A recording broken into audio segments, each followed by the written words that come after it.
konseling. Saya enggak tahu ini, saya enggak pernah dapat pelajaran konseling. Tapi saya ambil dasarnya saja ya, belajar konseling, bimbingan, itu kan dasarnya tetap memahami manusia.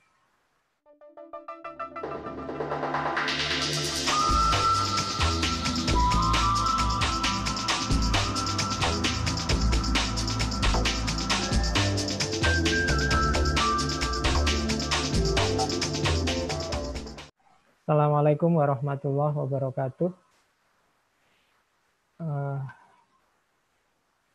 Teman-teman, suara saya kedengaran enggak? Terdengar? Enggak noise ya? Oke, alhamdulillah kalau terdengar. Oke, bismillah, alhamdulillah. Wassalatu wassalamu ala rasulillah wa ala alihi wa ashabihi wa mawalah. Amma ba'du. Yang saya hormati Bapak Pembimbing, Pak David. Kemudian kalau ada Bapak Ibu dosen dan juga teman-teman dari kelompok KKN angkatan kelompok berapa ini? 97 ya. Oke, kelompok 97. Alhamdulillah siang hari ini saya bisa menemani sebentar untuk teman-teman dari kelompok 97 dalam menyelesaikan program KKN-nya. Ini saya niatnya hanya ingin menemani saja sambil silaturahim. Meskipun materinya sebenarnya ya agak beda dengan keahlian saya yang filsafat. Tapi pokoknya saya niati bareng teman-teman untuk ikut mendukung. Semoga nanti studinya cepat selesai, KKN-nya beres, nilainya bagus semua. Oke, saya diberi tema oleh teman-teman tentang filsafat konseling. Saya enggak tahu ini, saya enggak pernah dapat pelajaran konseling. Tapi saya ambil dasarnya saja ya, belajar konseling, bimbingan, itu kan dasarnya tetap memahami manusia. Teman-teman pasti enggak mungkin nanti bisa nuntun, bisa bimbing, bisa mengkonsel orang lain kalau enggak paham apa itu manusia dan isinya apa sih makhluk yang namanya manusia itu. Di sini nanti filsafat insya Allah banyak memberi masukan. Nah, siang hari ini saya singgungkan sedikit, ya meskipun tidak bisa terlalu berambisi, paling tidak teman-teman nanti kenal apa itu filsafat manusia dengan segala dasar-dasarnya. Siang hari ini kita belajar dasarnya saja dulu. Oke, saya ingin share screen. Bisa enggak, Mas? Atau file yang saya kirimkan, yang ditampilkan. Oke. Baik, kita mulai. Saya mungkin enggak lama ya, 35 menit, 45 menit. Semoga sudah selesai. Oke, saya awali. Itu judul slide-nya tentang membimbing dan mengarahkan manusia. Kita awali dari slide pertama. Monggo, Mas. Dilanjutkan slide-nya. Tentang apa itu unsur-unsur yang ada dalam diri manusia. Biasanya kalau di khotbah-khotbah, di ceramah-ceramah, manusia itu kan dibagi bashar, insan, sama nas. Jadi sebenarnya sebelum insan itu ada ins. Wa ma khalaqtul jinna wal insa, selalu pakai ins. Sebelum pakai insan. Kalau nas itu menunjuk jenis ras makhluknya Allah yang namanya manusia. unsurnya manusia sendiri, jadi nas itu unsurnya 3. Yang pertama bashar, yang kedua ins, yang ketiga insan. Bashar itu manusia di level jasadiahnya. Jadi di level fisiknya, di level materi. Ini manusia level bashar. Masuk ke dalam lagi, di balik jasad ada hayat. Hayat ini pakai istilah ins. Ins itu kalau diartikan letternet itu jinak. Jadi jinak atau beradab itu ins. Unsur hayat. Kadang-kadang kita sebut ruhani atau mental. Jadi ada jasad, ada hayat, ada roh.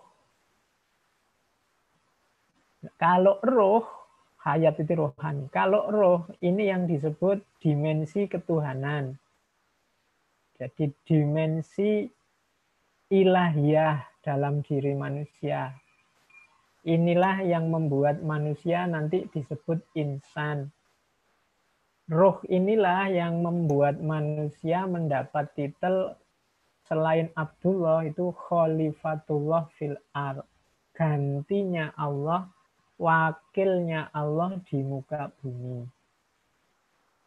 Jadi manusia itu dimensi paling luarnya adalah jasad. Masuk ke dalam sedikit namanya hayat, rohani. Masuk ke dalam lagi namanya ruh, dimensi ilahiyah. Nah, kalau dalam Islam, nanti tolong teman-teman perhatikan, kuncinya manusia itu ada di hayat. Jadi kita itu berkuasa penuh atas hayat. Hayat ini dimensi rohani, dimensi mental kita. Kalau jasad, ini sifatnya biasanya ijbari. Ijbari itu ya kita tidak bisa nolak. Fisik kita, kondisi badan kita seperti ini, itu kan kita tidak bisa nawar. Kita tidak bisa minta kulit putih, kita tidak bisa minta rambut yang tidak keriting, yang lurus, kita tidak bisa minta mata yang lebar, hidung yang mancung. Jasad itu biasanya paket jadi. Dunia materi yang kita hadapi, jasadiah. Nah, beda sama hayat. Kalau hayat, roh, yang rohani tadi, ini semua dalam kuasa kita. Apa sih isinya hayat itu? Yang pertama adalah akal, yang kedua adalah nafas atau nafsu. Jadi ada akal, ada nafas. Yang ketiga adalah tumbuh, berkembang. Daya berkembang. Nanti dijelaskan di belakang apa saja isinya hayat. Nah, perhatikan teman-teman, mental kita, hayat kita itu madepnya berjalannya ke arah mana? Kalau rohani kita, hayat kita, kiblatnya ke arah jasad, ke arah materi, misalnya yang dipikir itu harta, tahta, wanita, atau kalau wanita ya pria, itu kan ke arah jasad semua. Ini yang kalau dalam agama berarti kita salah kiblat, salah arah.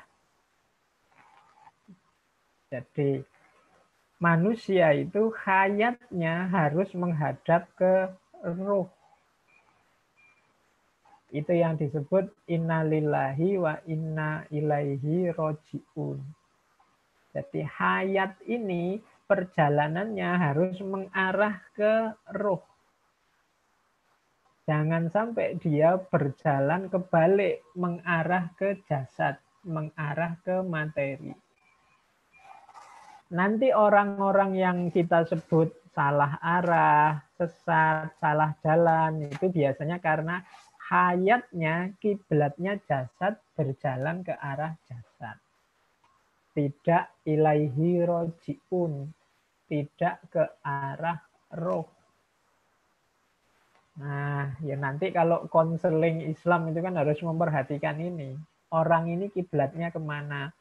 Nanti banyak persoalan lahir ketika orang kiblatnya yang jasadiah, yang materi. Perjalanannya terbalik. Lah terus gunanya jasad apa, Pak? Jasad itu gunanya mendukung hayat untuk berjalan menuju roh. Jadi kalau jasad dan hayat kompak keduanya berjalan menuju ruh, menuju insan, inilah nanti manusia disebut insan kamil. Jadi manusia yang lurus jalannya dan utuh. Jadi ini pelajaran pertama untuk memahami manusia bagi teman-teman BKI. Jadi ternyata manusia itu kuncinya di hayat, yang jangan sampai hayat ini kiblatnya dan perjalanannya menuju jasad. Harusnya perjalanannya menuju roh. Oke, nanti ada mungkin teori-teori barat yang justru menyarankan manusia itu puas-puaskan dirimu, enak-enakkan dirimu secara materi selonggar-longgarnya. Nah, itu nanti kiblatnya malah roh, malah jasad. Nah, itu nanti merusak. Jadi slide pertama ini, tolong diperhatikan dasarnya ini. Terus ke slide selanjutnya. Nah, ini yang kedua. Yang tadi saya ngomong hayat. Hayat tadi isinya apa sih Pak? Yang enggak boleh ini nanti arahnya ke yang jasadiah. Isinya 3. Yang pertama daya nabati. Yang kedua daya hewani. Yang ketiga daya insani. Jadi ada 3 komponen yang harus kita arahkan ke Allah, ilaihi roji'un. Yang pertama daya nabati, yang kedua daya hewani, yang ketiga daya insani. Nah, kalau pakai istilahnya Imam Ghazali, yang pertama itu namanya bahimiyah, yang kedua namanya sabuiyah, yang ketiga namanya natikoh. Jadi 3. Nabati ini daya seperti tumbuh-tumbuhan. Isinya makan, tumbuh, berkembang, jadi besar, dan seterusnya. Ini daya nabati namanya. Kita punya daya ini. Kita punya daya tumbuh. Manusia di level ini tidak statis. Pingin makan, pingin tumbuh, pingin berkembang. Itu namanya daya nabati. Otomatis.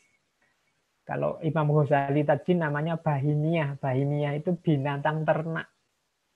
Binatang ternak itu kan ya fokusnya pada di mana dia makan, dia tumbuh, dia berkembang.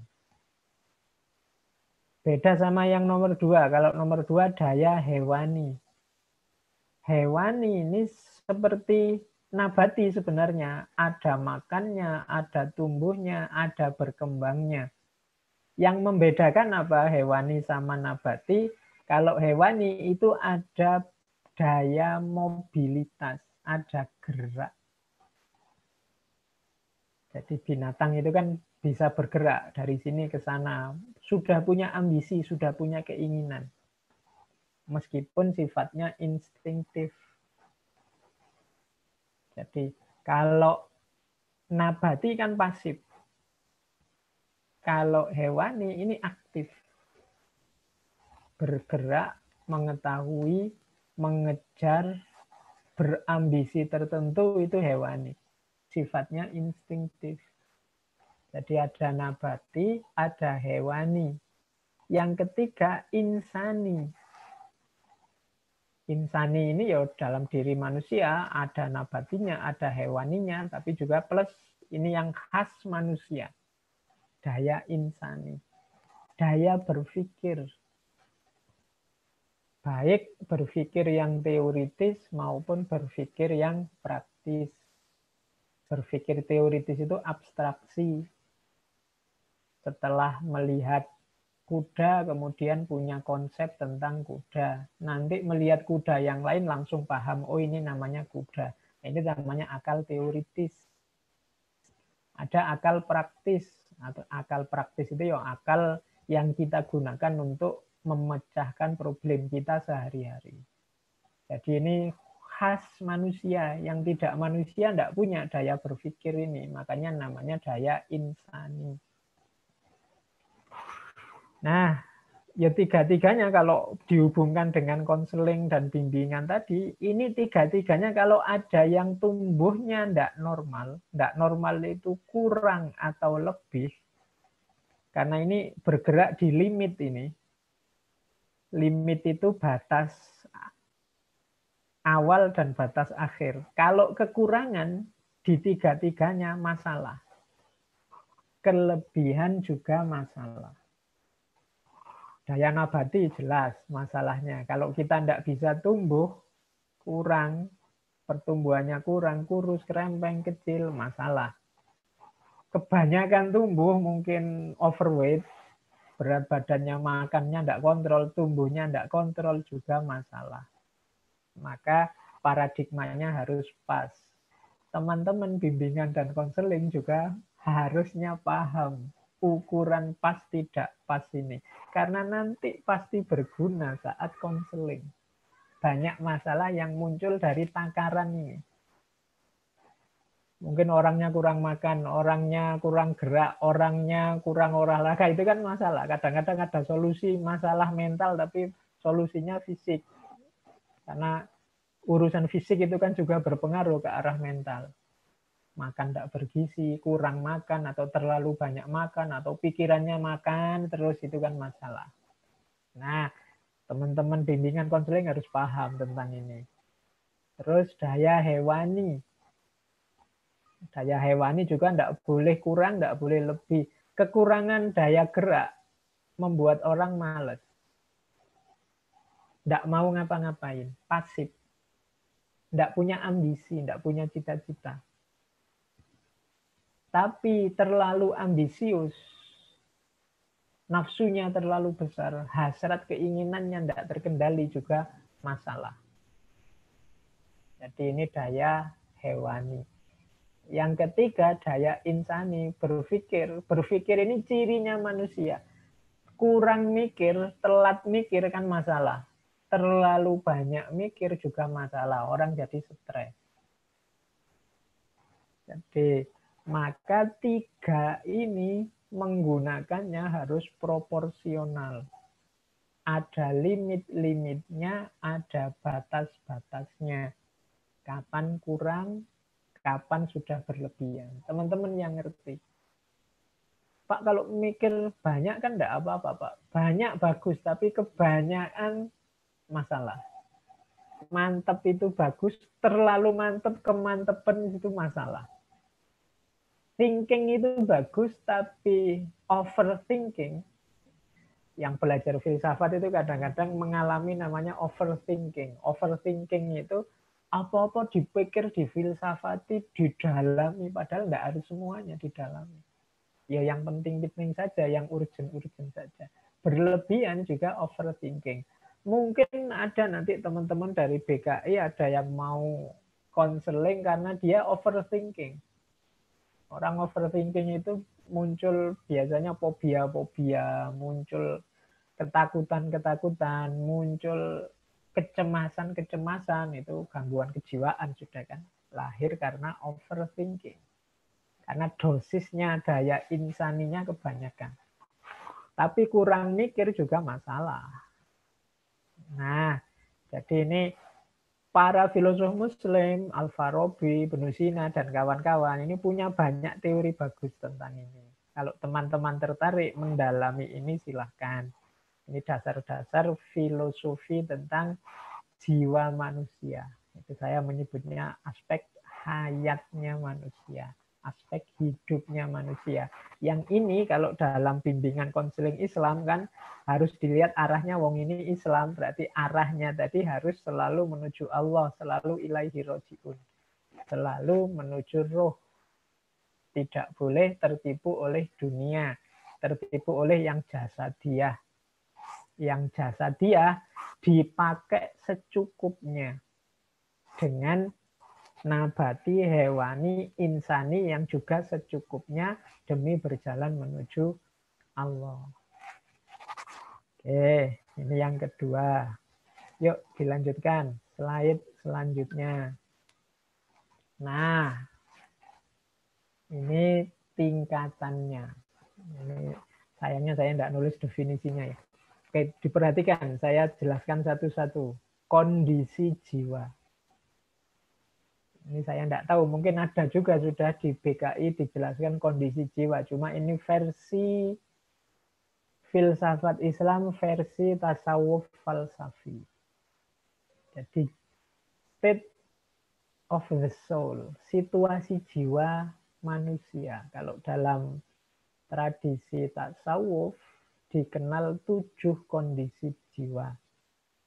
Yang pertama amarah, yang kedua lawamah, yang ketiga mulhamah, yang keempat mutmainnah, yang kelima rodiyah, yang keenam mardiyah, yang ketujuh kamilah. Jadi ini 7 level jiwa. Ini semoga teman-teman BKI bisa nanti memanfaatkan teori ini. Cara menyikapinya 7 ini nanti beda-beda juga. Kalau amarah, ini kondisi jiwanya manusia yang isinya negatif semua sudah. Inginnya yang jelek-jelek semua karena dia juga tidak tahu mungkin referensi-referensi tentang kebaikan. Orang amarah ini orang yang melakukan keburukan dan dianggapnya keburukan itu biasa. Jadi bagi jiwa-jiwa yang amarah ini sudah terbiasa dengan keburukan. Ini amarah. Seperti teman-teman misalnya kalau ada orang yang kok gampang banget ya orang itu bohong, kok mudah sekali ya dia bikin hoax, kok lancar sekali dia mencurangi orang lain, kok nyaman sekali dia korupsi, itu berarti menunjukkan kondisi jiwa yang amarah. Itu kalau mungkin teman-teman nanti konseling ada orang yang saya melakukan kejahatan, Pak, tapi nyaman itu saya dengan kejahatan. Saya melakukan hal yang salah, tapi saya enak aja. Melakukan yang salah itu tidak ada kerentek rasa bersalah sama sekali. Nah, itu berarti dia ada di level jiwa yang amarah. Nah, ini ada treatmentnya sendiri. Biasanya untuk kayak gini ya perlu pendidikan sebenarnya. Kalau di situ ditulis peringatan. Diingatkan bahwa yang salah ini salah loh. Manusia itu kalau ada di level amarah itu bahayanya tidak sekedar bahwa dia salah, tapi bahwa dia tidak sadar kalau dia salah. Kesadaran bahwa dia salah ini penting. Kalau teman-teman bolos misalnya, kuliah kok sengaja bolos, kan kadang-kadang sering ya kalau kuliah lagi males bolos. Itu bolos bagus asal masih sadar bahwa saya bolos ini sebenarnya salah kok Pak. Tapi ya Pak gimana sekali-sekali ingin. Nah, itu mending, masih ada rasa bersalahnya masih ada, itu masih bagus. Tapi kalau level amarah ini rasa bersalahnya tidak ada. Sense of guilty-nya tidak ada. Nah, ini level paling rendah, kondisi tingkatan jiwa paling rendah itu salah, tidak merasa salah, dia memang totally ada di ranah yang gelap. Nah, ini perlu agak serius nggarapnya, perlu dididik, dibiasakan, dituntun yang serius untuk masuk ke ranah kebaikan. Jadi ini level amarah. Naik satu level, ini level lawamah. Kalau lawamah ini kondisi jiwa yang tahu dia ini salah. Jadi kalau amarah tadi kan salah tapi tidak tahu, tidak sadar. Kalau lawamah ini sadar kalau dia salah, tapi dia tetap kalah dan melakukan kesalahan. Saya tahu Pak, kalau bolos itu salah, jelek, tapi ya kok pingin ya Pak bolos. Sudahlah saya bolos saja. Akhirnya nanti menyesal. Biasanya orang lawamah ini belakangnya menyesal. Dia tahu itu salah, ditabrak saja, akhirnya menyesal. Nah, ini namanya jiwa lawamah. Ini lebih enak nuntunnya, tidak seberat yang amarah tadi. Konselingnya lebih mudah karena dia tahu, dia sendiri tahu mana yang baik, mana yang buruk. Tinggal diperbaiki lagi. Gimana caranya dia bisa mengalahkan dirinya sendiri. Karena selama ini dia kalah. Nah, itu level 2 lawama. Hatinya masih bolak-balik dan akhirnya kejahatan yang menang. Nah, itu lawama. Yang ketiga, mulhamah. Mulhamah ini lebih bagus daripada lawamah. Mulhamah ini anaknya sudah menang. Dia tahu mana baik, mana buruk, dan dia milih yang baik. Mulhamah itu dari satu akar kata dengan ilham. Alhama yulhimu. Mulhamah itu semacam orang yang oleh Allah diberi ilham untuk memilih kebaikan. Sebenarnya seperti lawamah tadi. Dia ragu-ragu nih, saya bolos apa enggak ya, bolos apa enggak ya. Akhirnya sudahlah saya enggak bolos, saya harus kuliah. Nah, mulhamah ini orang yang masih ada penyakitnya. Penyakitnya apa? Kadang-kadang dia ini masih rindu dengan coba saya tadi bolos enak mungkin ya, akhirnya masuk di sini di kelas ya bosan. Ini ada kerinduan kepada yang jelek. Mungkin teman-teman pernah apalah misalnya pacaran berdua sama yangnya misalnya. Kamu mau gandeng tangannya tapi sadar wah ini bukan muhrim ya, nggak boleh aku gandeng, nggak boleh aku gandeng. Nanti begitu sampai rumah kamu nyesel, tadi gandeng aja ya lumayan, ngapain aku tadi nggak gandeng. Tapi kamu selamat karena tadi milih kamu nggak gandeng. Ini namanya jiwamu di level mulhamah. Kamu oleh Allah diberi ilham untuk milih yang baik, kamu harus bersyukur. Kalau lawamah tadi mungkin kamu nekat gandeng tapi terus di kamarmu menyesal. Waduh, aku tadi kok gandeng, dosa itu berarti. Itu kamu lawamah berarti. Tapi kalau mulhamah ini kamu menang. Jiwamu menang yang baik. Nah, kalau nanti teman-teman berhadapan dengan orang yang mungkin stres, karena kadang-kadang orang kan kalau hidupnya perjuangan terus mengalahkan yang jelek, yang buruk itu kan dalam tegangan. Kebanyakan stres. Orang yang mulhamah ini banyak butuh dukungan. Jadi butuh dukungan itu ya perlu dikuatkan dia. Engkau sudah benar, tidak perlu menyesal. Justru kalau kamu milih sebaliknya, mudorotnya lebih besar, efeknya lebih besar. Nah, itu menghadapi orang-orang yang ada di level mulhamah. Itu yang ketiga. Yang 4 sampai 8 ini sebenarnya tidak butuh konseling. Orangnya sudah jadi. Yang pertama mutmainnah. Mutmainnah ini ya orang yang menang melawan nafsunya, yang dipilih kebaikan dan dia tidak menyesal sama sekali terhadap pilihannya.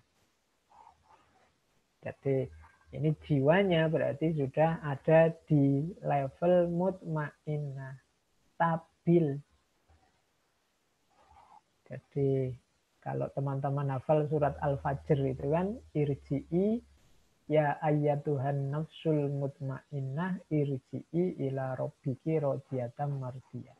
Jadi kalau mutmainnah ini jiwa yang sudah tenang, sudah stabil dalam kebaikan. Kalau ketemu orang semacam ini, yo teman-teman belajarlah dari dia. Kalau dia minta nasihat ya tinggal suruh saja dia pertahankan kondisimu. Kamu tidak butuh nasihat, kamu sudah menang, sudah sukses. Ada lagi yang lebih tinggi dari mutmainnah, itu jiwa yang rodiyah. Jiwa yang rodiyah ini jiwa yang di atas mutmainah. Rodiyah itu ridho.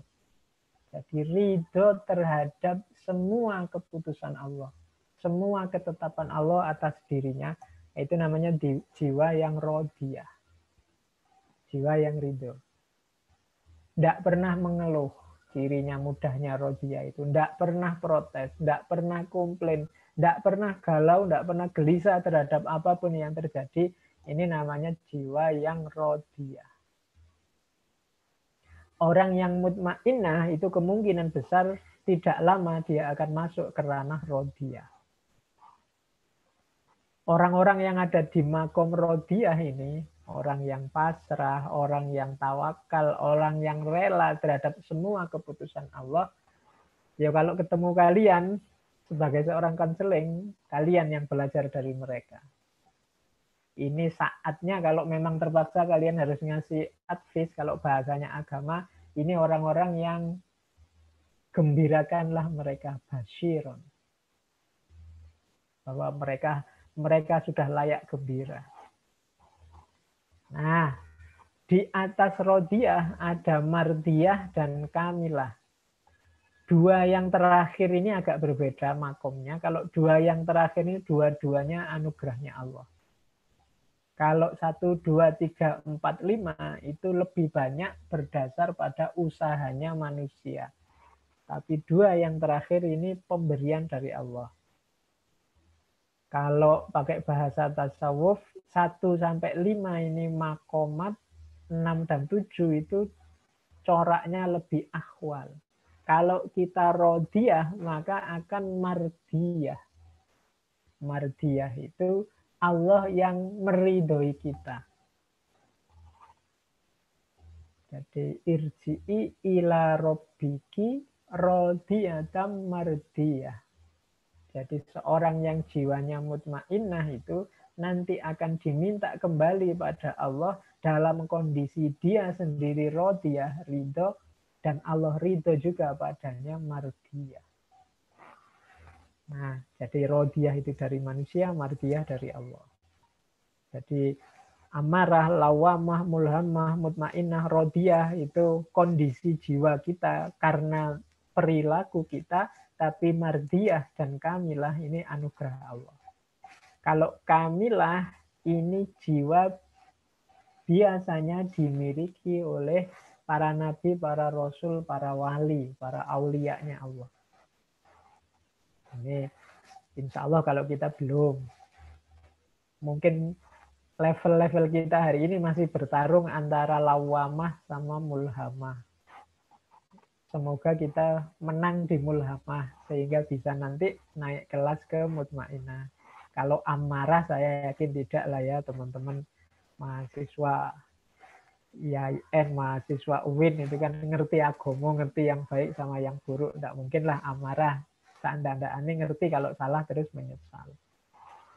Oke, jadi ini kondisi jiwa. Nanti para kanselor yang Islam, yang Muslim boleh minjam teori ini untuk membaca situasi jiwa kliennya. Terus slide selanjutnya, Mas. Nah, saya bawakan satu teori lagi tentang tadi ya. Kalau yang saya sebut mutmainnah, jiwa yang sudah stabil, sudah mantap, itu cirinya seperti apa? Ini saya pinjam teorinya Muhammad Iqbal dari Pakistan. Kalau Iqbal menyebutnya dengan istilah ego. Kondisi jiwa. Kalau bagi Iqbal manusia itu kan ego kecil. Kalau Tuhan itu ego besar. Nah, untuk penjelasan mudahnya kita kaitkan dengan tadi yang mutmainnah. Jadi ini kondisi ego yang mantap, stabil. Jiwa yang sudah mutmainnah. Ciri pertama apa? Self-preservation. Self-preserve itu memelihara diri. Bisa survive. Self-preservation itu kondisi jiwa yang bisa survive, menang, mandiri, mengatasi masalahnya sendiri. Memenuhi kebutuhannya sendiri, itu self-preservation. Tidak lagi tergantung pada orang lain, pada yang lain. Self-preservation ini nanti dekat dengan self-reliance. Self-reliance itu jiwa yang bersandar pada dirinya sendiri. Jadi jiwa yang preservation itu, self-preservation, memenuhi kebutuhannya sendiri. Dia bisa survive sendiri, tidak bergantung pada apapun. Ya kalau agama satu-satunya tempat bergantung hanya Allah. Jadi dia apapun yang terjadi di luar hubungannya sama Allah, dia tidak terlalu risau. Itu namanya self-preservation. Yang kedua, self-reliance. Self-reliance itu bersandar pada dirinya sendiri. Tidak butuh orang lain. Jiwa yang self-reliance itu jiwa yang mandiri. Dia memenuhi kebutuhannya sendiri tadi. Ini harus dilatih. Apalagi teman-teman yang PKI nanti tugasnya nuntun orang lain, tugasnya mengkonsel orang lain, ya jiwanya sendiri harus mantap. Jangan sampai yang harusnya nuntun justru malah perlu banyak dituntun. Harus mantap. Mantapkan dirimu dengan self-reliance. Jadi bersandar pada dirinya sendiri. Jangan manja. Jangan aleman. Jangan mudah minta tolong kalau memang itu sesuatu yang bisa kalian lakukan sendiri. Itu membangun self-reliance. Yang ketiga, self-respect. Jiwa yang mantap, yang mutmainnah itu jiwa yang respect. Menerima, menghargai dirinya sendiri. Menghargai situasinya sendiri, kelemahan dan kekurangannya sendiri. Itu self-respect. Kan banyak hari ini orang yang biasanya anak-anak muda yang tidak puas dengan dirinya sendiri, akhirnya tiap hari isinya mengeluhkan dirinya sendiri, marah-marah sama dirinya sendiri. Aku ini kok begini toh, aku ini kok begitu toh, aku ini bikin malu aja toh, aku ini. Itu tidak self-respect. Hargai dirimu, hormati dirimu ya sesuai levelnya. Jadi ini jiwa yang mantap. Yang keempat, self-confidence.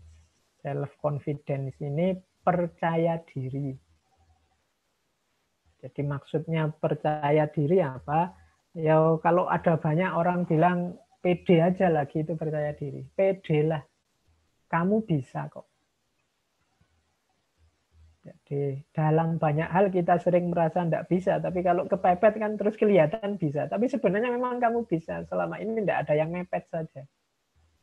Kamu sebenarnya bisa kok sudah nulis, bikin makalah yang bagus. Tapi kalau tidak dipaksa dosennya, ya kamu tidak nulis-nulis. Karena apa? Karena kamu kurang confidence terhadap dirimu sendiri.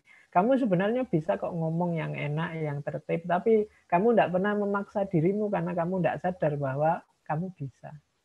Maka jiwa yang mantap itu jiwa yang self-confidence. Percaya diri.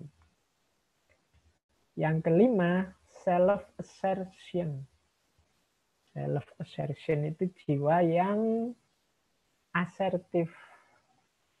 Asertif itu jiwa yang kalau dia suka, ya diomongkan, tidak suka. Kalau suka diomongkan suka, kalau tidak suka diomongkan suka. Apa adanya. Jadi itu asertif. Tidak kekurangan, tidak berlebihan, asertif. Asertif itu jiwa yang apakah dia senang atau tidak, apakah dia tahu apa tidak, apakah dia sedang dalam kondisi nyaman apa tidak, itu berani diungkapkan. Itu jiwa yang self-assertion. Jadi mau mengungkapkan kondisinya apa adanya. Self-assertion. Nah, Jiwa yang punya 1, 2, 3, 4, 5 karakter ini salah satu ciri kalau orang sudah punya ini, biasanya dia sudah stabil, sudah mantap. Cuma catatan lagi seperti tadi, ini dosisnya harus pas. Jadi ini ada di dalam dosis. Percaya diri itu, confident itu bagus. Tapi terlalu percaya diri jelek, kurang percaya diri jelek.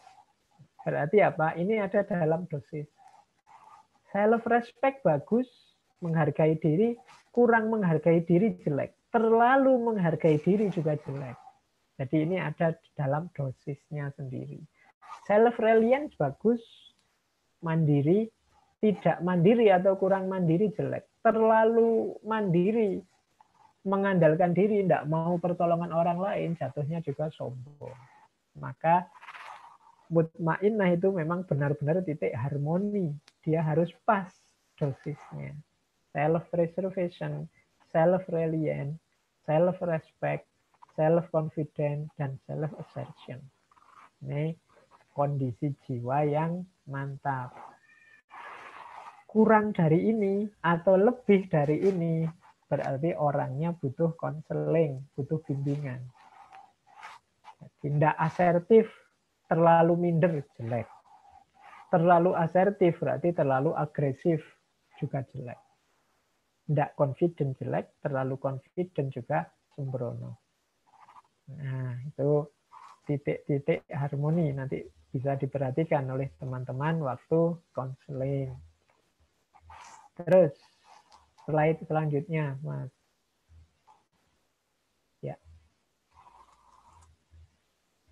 Oke, nah sekarang masuk ke teknisnya sebelum ke teori-teorinya. Jadi membimbing manusia, konseling, guidance ke manusia itu, ini saya ambil dari para filosof pendidikan. Ada 3 istilah sebenarnya, cuma belakangan ditambah jadi 4. Yang punya teori ini misalnya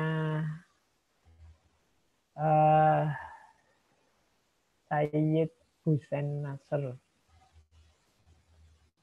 Kemudian punya juga kalau dari Indonesia, kalau dalam tradisi tasawuf pendidikan, Syekh Nawawi Al-Bantani juga teori-teori konsepnya diklasterkan 3 ini. Ada taklim, ada tarbiyah, ada ta'dib. Sebenarnya ini nanti hubungannya sama persepsi tentang manusia. Taklim atau tadris ini sifatnya transfer pengetahuan, transfer informasi. Ini namanya taklim. Jadi nuntun orang itu ada kalanya memang orangnya belum tahu. Maka jalannya apa? Taklim. Diberitahu. Ini porsi dalam bimbingan biasanya ada aspek taklimnya, ada aspek memberi informasi. Makanya bagi saya sebenarnya profesi konseling, konselor itu berat. Karena klien itu bisa macam-macam dari banyak bidang, dari banyak ranah. Itu kan sedikit-sedikit seorang konselor harus ngerti isinya ranah-ranah itu. Mungkin bimbing nuntun seorang dokter beda sama dosen, beda sama tani, beda sama dagang, dan macam-macam. Sementara di situ butuh sedikit-sedikit ada transfer informasi, ada taklim. Nah, ini tidak apa-apa ya, jihadmu di situ. Cara bimbing orang, ada taklim, ada tadris, ngajari. Kalau memang itu berhubungan dengan ketidaktahuan orang itu. Nah, yang kedua, tarbiyah. Tarbiyah ini kalau di IAIN, di UIN nama fakultas. Tarbiyah itu kalau bahasa Jawa nih, momong. Tarbiyah itu nuntun orang agar potensinya keluar. Agar kebaikannya muncul. Agar harmoni dirinya terwujud. Itu tarbiyah. Jadi kalau yang taklim tadi lebih ke transfer pengetahuan, kalau tarbiyah ini membiarkan orang berkembang sesuai potensinya, dituntun, dimomong, biar kecerdasannya keluar, biar kebaikannya keluar, biar kesadarannya keluar. Itu namanya tarbiyah. Nah, yang ketiga adalah takdib. Kalau takdib ini, kalau bahasa letterleknya memberadabkan, membudayakan. Jadi tugasnya penuntun, tugasnya kanselor dalam takdib ini menyambungkan seseorang dengan dunia yang beradab, dengan peradaban, dengan budaya. Nanti banyak orang yang pinternya luar biasa, secara taklim dia puncak, secara tarbiyah dia orang yang berkualitas, tapi secara budaya, secara peradaban, kontribusinya kecil. Atau dia bermasalah dengan lingkungannya, dengan masyarakatnya. Nah, ini butuh namanya takdib. Menyambungkan orang dengan budayanya, dengan peradabannya. Memberadabkan manusia, memanusiakan manusia. Dalam takdib ada proses humanisasi. Jadi kalian nanti yang dari bimbingan dan konseling, perhatikan butuh kemampuan untuk taklim, tadris, butuh kemampuan untuk tarbiyah, butuh kemampuan untuk takdib. Insya Allah di kampus, di kelas nanti ada lah ya kajian-kajian, pelajaran-pelajaran untuk ini. Untuk taklim, untuk tadris, untuk tarbiyah, dan untuk takdib. Taklim berhubungan dengan menambah wawasan, tarbiyah berhubungan dengan melahirkan, mewujudkan potensi, kalau takdib berhubungan dengan relasi dengan budaya, dengan peradaban secara umum. Oke, waktunya tinggal berapa? Oke, kalau masih ada slide selanjutnya, enggak apa-apa. Sudah jam. Nah, ini tentang perspektif-perspektif. Tadi kan sudah taklim, tadris, tarbiyah, takdib. Isinya apa manusia itu? Nah, isinya beda-beda tergantung perspektifnya. Jadi manusia menurut kelompok fatalisme, manusia menurut kelompok behaviorisme, manusia menurut kelompok dualisme atau humanisme, itu cara menyikapinya beda-beda. Ini sebenarnya aliran-aliran tentang manusia. Nah, teman-teman butuh semuanya. Khusus untuk BKI ini kalian butuh semuanya. Biasanya orang itu kalau akademisi milih salah satu. Ada akademisi itu membaca manusia secara fatalis. Ada yang membaca manusia secara behavioris. Ada yang membaca secara dualistik. Ada yang membaca manusia secara humanistik. Tapi untuk BKI menurut saya harus paham semuanya. Karena nanti konteks masalah yang kalian hadapi bisa warna-warni. Dari satu di antara semua itu. Jadi 4 ini sebenarnya tidak ada yang salah, tidak ada yang benar. Tergantung nanti cara kita membaca, memahami situasinya. Nah, yang pertama ada kelompok atau aliran namanya fatalisme. Fatalisme ini membaca manusia secara fatalistik.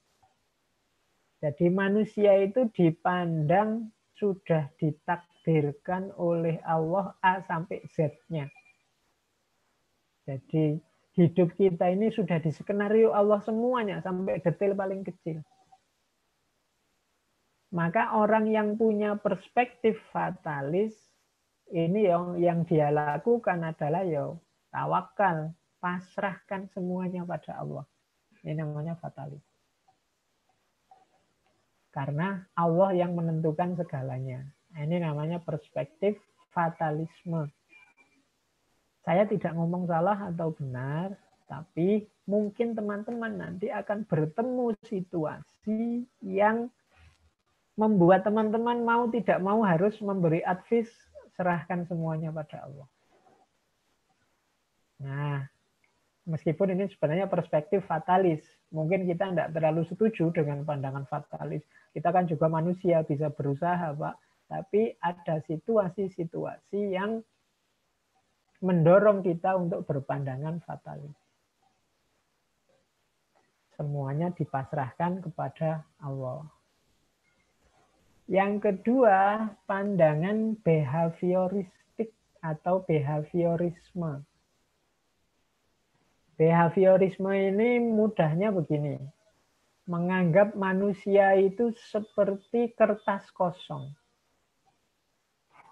Kalau pakai hadis ya kullu mauludin yuladu alal fitrah fa abawahu yuhawidanihi au yunasironihi au yumajisanihi. Jadi behaviorisme itu menganggap bahwa manusia itu kertas putih, tinggal kita isi. Maka tugas kita sebagai pembimbing, penuntun, ustadz, guru, ulama, termasuk kanselor adalah apa? Ngisi dengan yang benar-benar yang baik. Ini seperti taklim tadi. Jadi kalau orang yang berpandangan behavioristik, ya manusia itu tergantung yang diisikan apa. Kalau yang diisikan ke kepalanya positif-positif, hidupnya ya akan positif. Tapi kalau yang diisikan di kepalanya negatif-negatif, ya hidupnya jadinya negatif. Nah, ini behaviorisme namanya. Inputnya apa, seperti itulah outputnya. Maka kalau teman-teman nanti belajar psikoanalisis kan disuruh mengungkap apa yang selama ini diisikan dalam diri orang ini. Yang memenuhi dunia bawah sadarnya. Nuntun hidupnya. Itu karena selama ini dia diisi dengan yang begitu-begitu. Akhirnya lahirlah orang yang kacau seperti ini. Diungkap semua. Disingkirkan terus diisi dengan yang baik-baik. Sebenarnya ada perspektif behaviorisme di situ. Manusia itu tergantung diisi dengan apa. Karena aslinya dia itu kayak kertas putih. Yang ketiga, dualisme. Kalau dualisme ini pandangan bahwa manusia itu tidak kosong. Dalam dirinya sudah ada isinya. Sudah ada potensi-potensinya. Oleh Allah diberikan potensi-potensi ini lengkap. Manusia itu mau baik juga bisa, mau buruk juga bisa. Fa'alhamaha fujuroha wa taqwaha. Manusia itu mau fujur juga bisa, mau takwa juga bisa. Kalian mau menjahati temanmu juga punya kekuatan, mau baik pada temanmu juga punya kekuatan. Nah, ini namanya dualisme. Maka perjuangannya seorang kanselor dalam perspektif dualisme ini berarti apa?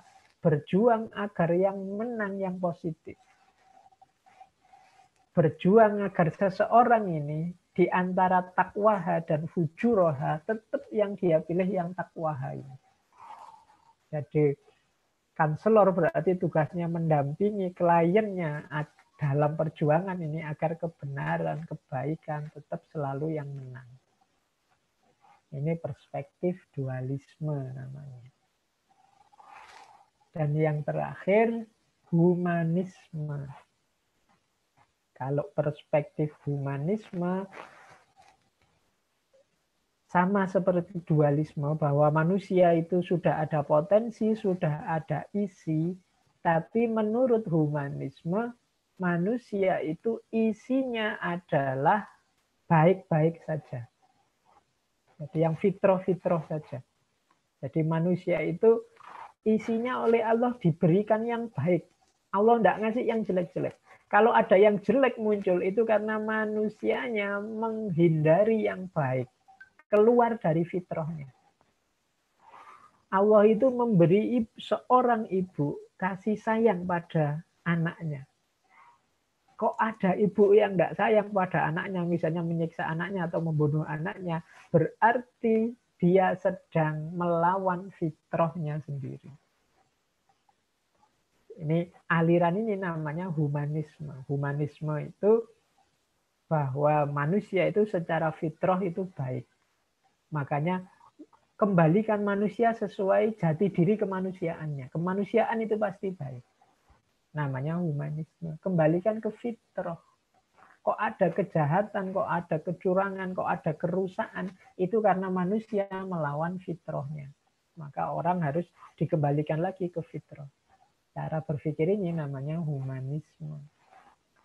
Manusia yang sejati itu baik. Beda sama dualisme tadi. Kalau dualisme bisa baik, bisa buruk. Kalau behaviorisme, kosong manusia itu. Tinggal diisi apa. Kalau fatalisme, semuanya skenario-nya Allah. Nah, ini perspektif-perspektif untuk memahami manusia. Ya, variasi teorinya banyak.